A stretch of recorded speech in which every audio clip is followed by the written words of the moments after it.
যারা মাসিক বেতনে কর্ম করে তাদের নির্দিষ্ট একটা সময় থাকে, যেমন 10টা থেকে 5টা অফিসিয়াল টাইম।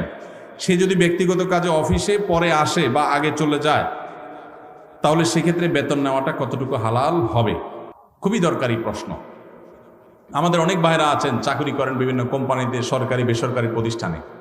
যেই কয় ঘন্টা ডিউটির জন্য আপনি চুক্তিবদ্ধ, ওই কয় ঘন্টা ডিউটি যদি আপনি ফাঁকি দেন, পরে আসেন, আগে চলে যান, আর কাজের ফাঁকে নিজের কাজ কাম করেন, মোবাইল টিপাটিপি করেন, ফাঁকি ঝুঁকি দেন, তাহলে তাদের ওই ফাঁকি ঝুঁকি দেওয়ার সময়টার যে ইনকামটা, ওটা হারাম হবে।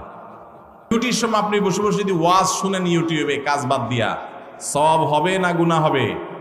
কোরআন তেলাওয়াতও যদি শুনেন, সওয়াব হবে না গুনাহ হবে? 8 ঘন্টা করে ডিউটি করার জন্য চুক্তিবদ্ধ, মাস শেষ পুরো স্যালারিটা নিচ্ছি, অথচ আমি এভারেজে পুরো মাসে 8 ঘন্টা, 10 ঘন্টা, 15 ঘন্টা, 20 ঘন্টা ফাঁকি দিয়েছি, সেই টাইমের সময়টা স্যালারি আমি নিচ্ছি, এটা হারাম। ডিউটির ফাঁকে এই ফাঁকিযোগী করলে সেটা নাজায়েজ হবে।